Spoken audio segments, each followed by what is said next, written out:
The most liked comment on the most watched Emperor Wakes Up video on YouTube is 6 words long. Uuuuuuuuugh. You guys suck. That comment has approximately 1,000 likes.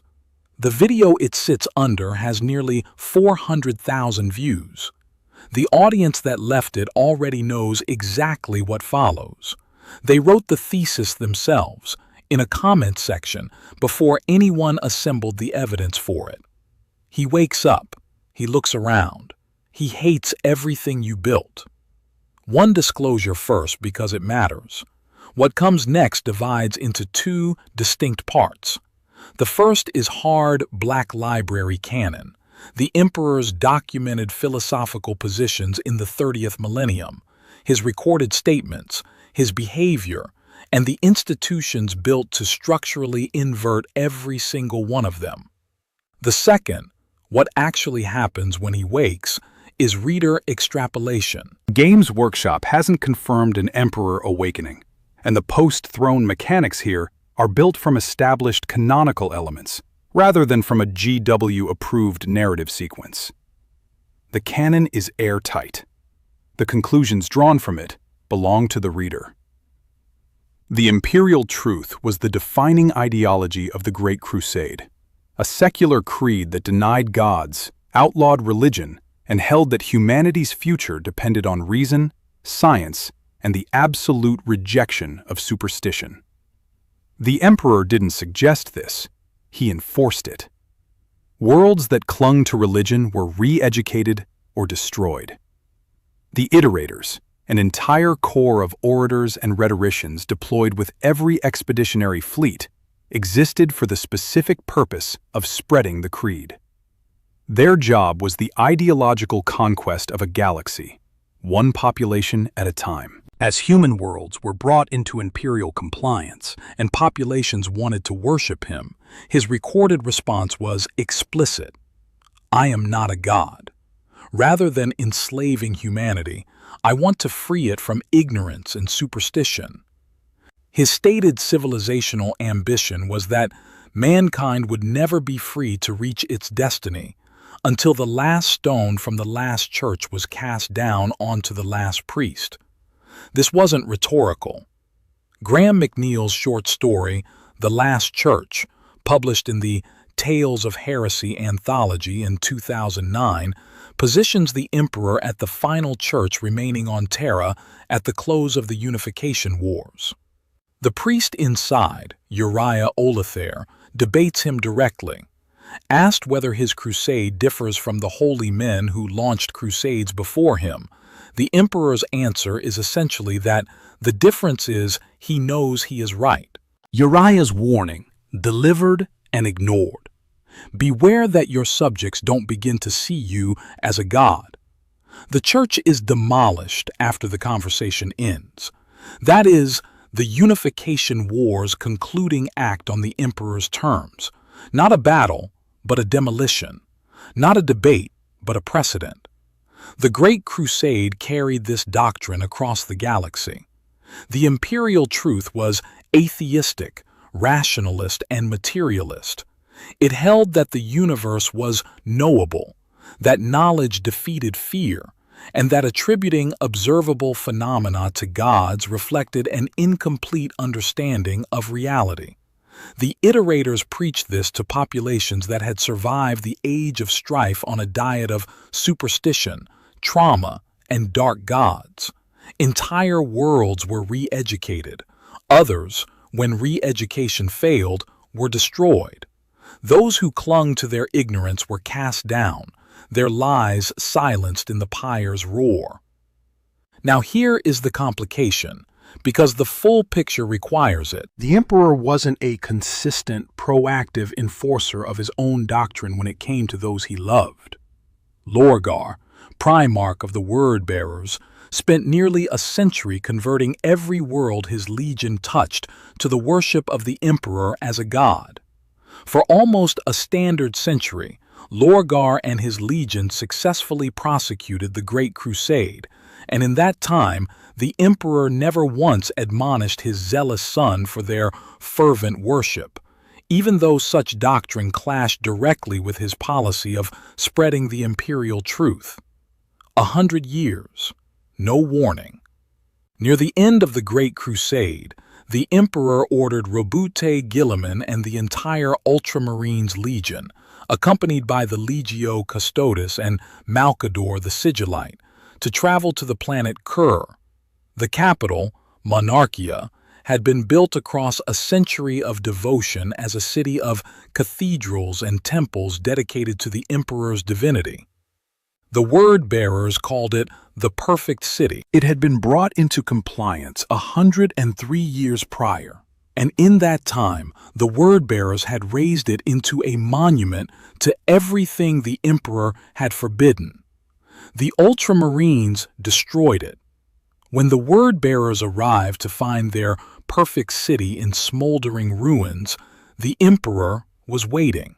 He psychically compelled all 100,000 word-bearers, including their primarch, to kneel in the ash simultaneously.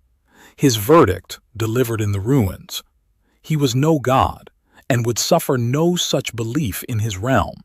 That is the pattern, not proactive, not immediate, but when the enforcement came, it came as a city turned to ash and the 100,000 transhuman warriors kneeling in the smoke. What you didn't receive in advance was a warning. What you didn't get afterward was a second chance. Lorgar, stunned by his father's rejection, undertook a pilgrimage to find gods who would actually accept his devotion. He found chaos. The text he had written during the Great Crusade, the Lectitio Divinitatis, whose opening lines read, "Rejoice, for I bring you glorious news. God walks among us," became the founding document of the galaxy's largest religion.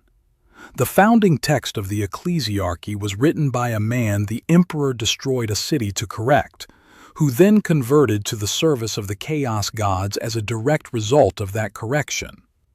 Current imperial scholars identify this text as the precursor of the Temple of the Savior Emperor, the immediate ancestor of the present-day ecclesiarchy. The Imperium state religion has a known author. That author is a daemon primarch of chaos undivided. The ecclesiarchy either knows this or doesn't. Neither answer is good. Between Monarchia and the Golden Throne in early M31, the emperor fought the Horus heresy and lost his ability to act in any conventional sense. What then happened to his doctrine took exactly the shape you would expect when the one person maintaining it's rendered permanently comatose. The Golden Throne itself is worth understanding accurately. It wasn't designed to sustain him. It was built as a psychic amplifier for the Imperial Webway project, the mechanism the Emperor intended to give humanity access to the Webway without warp exposure. The life support modifications came after the heresy, as an emergency measure. It was only ever intended to amplify psychic power and stabilize the Webway.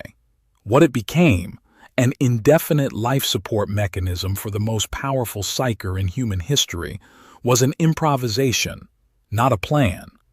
Malcador the Sigillite, confirmed as the second most powerful psyker in human history, sat on the throne briefly while the emperor fought Horus. Malcador died from it.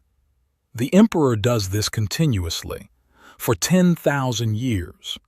1,000 psychers a day give their lives to sustain his psychic output. The Astronomicon burns on.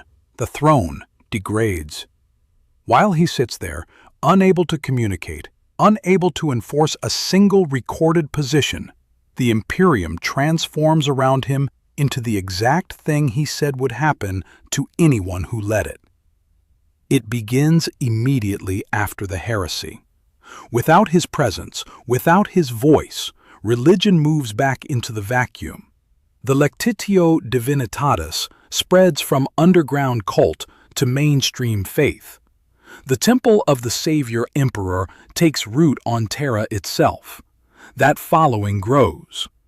By the middle of the 32nd millennium, roughly 2,000 years after the Emperor's entombment, The imperial truth had been replaced as the defining ideology of the Imperium by a new and potent human religion. The ecclesiarchy is formally established in early M32. Its theological foundations trace directly to the Lectitio Divinitatis. The new institution does not merely replace the imperial truth, it inverts it structurally. By the 41st millennium, the imperial truth itself, the emperor's own philosophy, is seen as heresy, punishable by death at the hands of the ecclesiarchy or the Inquisition. The emperor's own beliefs are now a capital crime in the emperor's Imperium. Here is the inventory of what he wakes to find. The ecclesiarchy, officially the Adeptus Ministorum, is headquartered at the Ecclesiarchical Palace on Terra, a structure on the planet he unified over 10,000 years ago. The ecclesiarch holds a permanent seat as one of the High Lords of Terra. There have been close to 600 individuals holding that office since M32, elected for life by the Holy Synod of Cardinals. The current ecclesiarch is Eos Retira. Ecclesiarch Theodocus V articulated the institution's founding principle. There can be but one emperor, one God, one savior, one deliverer. Without him, a billion souls are naught but fodder for the ever-thirsting evils of the warp. The institution that says this executes people who disagree with it. Below the ecclesiarch, several thousand cardinals divide the Imperium into dioceses, one world per diocese as standard. Each world maintains its own cathedral network. By the end of the 33rd millennium, every imperial world had its own cathedral, and the ecclesiarchy's coffers overflowed with tithes drawn from billions of believers across 1 million worlds. Its armed forces include the Frateris militia. Its militant arm is the Adepta Sororitas. Its missionary corps accompanies every exploratory vessel to bring newly rediscovered human populations into the faith before the dust of contact settles. The ecclesiarchy canonizes saints. It maintains shrine worlds. It runs the Schola Progenium, the orphanages for children of imperial servants, where every orphan is taught that the emperor is their spiritual father before they are old enough to question what that means. It survived its own greatest corruption scandal. In the 36th millennium, High Lord Goge Van Dyer seized simultaneous control of both the administratum and the ecclesiarchy, a concentration of power not seen since the emperor himself, and spent decades running what history calls the Reign of Blood. Sebastian Thor led a reformation and defeated Van Dyer. The decree passive was issued, theoretically stripping the ecclesiarchy of the right to maintain armed forces. The institution then immediately created the Adepta Sororitas as a legal workaround to the decree it had just been issued. The ecclesiarchy survived corruption of that scale. It emerged with its seat on the Senatorum Imperialis made permanent. The age of apostasy isn't a wound in the institution's history. It's a data point about how durable the ecclesiarchy is when challenged from within. What has never been tested is the challenge the emperor himself represents. Fabius Bile, who served in the Great Crusade, who knew the emperor personally, is recorded describing M42 imperial worshippers. He never wanted to become what you have made him. He didn't wish to be your God thing. He abhorred such ideals. The slavery of your crippled, blind Imperium would sicken him if he had eyes to see it. The ecclesiarchy currently executes people who agree with Fabius Bile about this. They are executed for holding the emperor's own position. What the canon establishes about him as the basis for what follows: the emperor is the most powerful human psyker to have ever existed in the galaxy, capable of manipulating space and time. His sustained psychic output on the throne, A level of expenditure that killed Malcador in hours has continued uninterrupted for 10 millennia. At Monarchia, he psychically compelled 100,000 space marines to kneel simultaneously, without physical force, without preparation, as an afterthought following a military demonstration. No other canonical being is attributed a comparable act of mass psychic compulsion. What his 10,000 years on the throne have done to that capacity is genuinely contested in the lore. One reading suggests it wanes as the throne fails.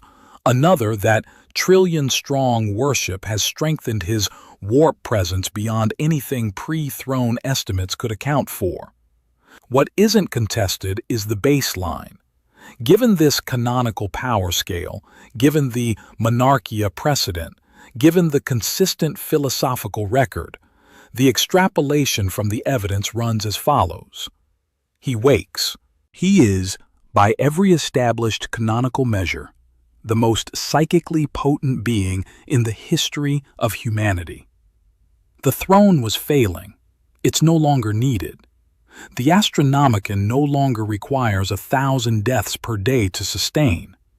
Spread across the planet of his homeworld is an organization whose founding document was written by the man he destroyed a city to correct, whose entire institutional purpose is to enforce the worship he spent his entire documented existence opposing. The 207-like comment named the register precisely. "I'm not God, guys," comes back and does the most Old Testament shit ever. That framing is philosophically exact. Old Testament God destroyed idol worship, specifically worship of false images of himself. The emperor's recorded position is structurally identical. He isn't destroying the ecclesiarchy because he became divine. He is destroying it for the same reason he destroyed Monarchia. Because he has never once, in his entire documented history, permitted worship of himself to continue once he was in a position to stop it. He tolerated it in a beloved son for 100 years. Then he razed a city and made 100,000 warriors kneel in the ruins. Monarchia was one city. The ecclesiarchy spans 1,000,000 worlds. The principle doesn't change with scale. Only the duration of what follows does. The strongest counter-argument deserves honest treatment. The ecclesiarchy isn't only a religious institution. It's the Imperium's moral infrastructure, its primary psychological defense against chaos corruption, and the social cohesion mechanism binding 1,000,000 worlds that might otherwise fracture overnight. The documented M42 position of Robute Guilliman reflects exactly this reality. He does not accept the religious apparatus surrounding his father. He found what the Imperium had become genuinely disturbing, and he maintains it anyway because removing it would destabilize the Imperium faster than chaos could. He used the ecclesiarchy as a mobilization tool during the Indomitus Crusade, coordinating with the Church to allay their fears that he might attempt to dismantle it. He built new bureaucratic infrastructure to make the ecclesiarchy feel safe from him. Guilliman's documented statement on what the Imperium has become, drawn from Guy Haley's Dark Imperium, is, "Better that we had all burned in the fires of Horus's ambition than lived to see this." That isn't a man who endorses what he maintains. That is a man who has concluded that the alternative is worse. The extrapolation says, that conclusion is Guilliman's. The emperor's conclusions, historically, have differed. The Adeptus Custodes have served since before the Great Crusade. They were at Monarchia. The Legio Custodes accompanied Guilliman to enforce the censure, standing over the kneeling word-bearers as the object lesson concluded. They possess perfect eidetic memory, confirmed canon. They remember M30. They remember the imperial truth. They were present when the emperor said, to a legion and a primarch kneeling in ash that he was no god and would suffer no such belief in his realm. They have guarded the golden throne for 10,000 years. Their formal position on the imperial cult is conflicted. They recognize that faith offers protection against warp corruption, and their mandate does not extend to enforcing his ideological decrees across galactic institutions. Their concern is his protection, not his philosophy. But the throne itself is their quiet confession. They know what it was built for. The Webway Project, modified into life support under emergency conditions after the heresy. They know it has been failing for the entirety of their watch. Directly above them, on the surface of the same planet they guard, an institution claiming to serve the man on the throne has grown large enough to cover a continent, depose high lords, launch wars of faith, and execute people for holding the emperor's own stated positions. The Custodes didn't cause this. Their documented mandate didn't cover it. But they are the only institution in the Imperium that combines total awareness of what the emperor wanted, perfect memory of what he said, continuous proximity to his body, and 10,000 years of watching the opposite get built without formally objecting on his behalf. When he wakes, they will be the first people he can actually speak to. What they will have to explain is one of the lonelier positions in the history of the setting. Guilliman's position is documented and damning in equal measure. He was present for the imperial truth, shaped by it, holds his father's secular position on the question of the emperor's divinity, and has used the ecclesiarchy as a military asset during the Indomitus Crusade anyway. He knows what the emperor thought about religion. He coordinated with the institution that enforces worship of him and built bureaucratic infrastructure to stabilize that coordination. The explanation is reasonable. It's also exactly the kind of pragmatic calculation the emperor historically overrode when it conflicted with his principles. Lyon L. Johnson returned in M42 after 10,000 years in stasis. His documented position on the worship surrounding his father is that he finds it uncomfortable, but recognizes its utility for morale. Whether that position survives a direct conversation with the man who forced 100,000 warriors to their knees in a ruined city is an open question. A comment from the same video earned approximately 642 likes. Emperor. I am not the god. Emperor. Does the most divine things imaginable in the world. That is the primarch's impossible position, compressed to 12 words. They served a man who rejected divinity throughout his entire documented life. They now operate within an imperium that has deified him. The list of things they would have to explain includes the continent-sized palace on Terra dedicated to his worship, the armies fighting in his holy name, the institution that executes people for holding his explicit beliefs, and the administrative rank one of his sons created to manage his father's state religion more efficiently. A line circulates in the community, attributed to the source novels, a formulation that states the choice as better a billion free humans than a trillion slaves to superstition and fear. The exact wording and precise source novel can't be independently confirmed from available texts, but the community identifies it with the canon, and the sentiment is the imperial truth expressed in its sharpest possible form. The thesis of the Great Crusade reduced to a single sentence. The commenter who found it and posted it at the 35-minute mark of that YouTube video, earning approximately 114 likes, knew exactly what they were doing. That line, whatever its precise textual origin, is what the ecclesiarchy currently spends considerable institutional energy preventing people from thinking about. Then there are the Sisters of Battle. The Adepta Sororitas were founded as the militant arm of the ecclesiarchy, a legal workaround to the decree passive that banned the ministorum from maintaining armed forces after the age of apostasy. Their institutional purpose is the defense of the Imperial creed and the prosecution of heresy. Their faith is, in canon, the source of their extraordinary capability. The miraculous abilities attributed to remarkable members of the order are described as expressions of genuine belief in the Emperor. Saint Celestine, the living saint of the Order of Our Martyred Lady, resurrects after death, repeatedly, canonically. The Emperor's documented position is that worship is poison, that he isn't a god, that religion enslaves rather than frees. The Adepta Sororitas exist to fight heresy.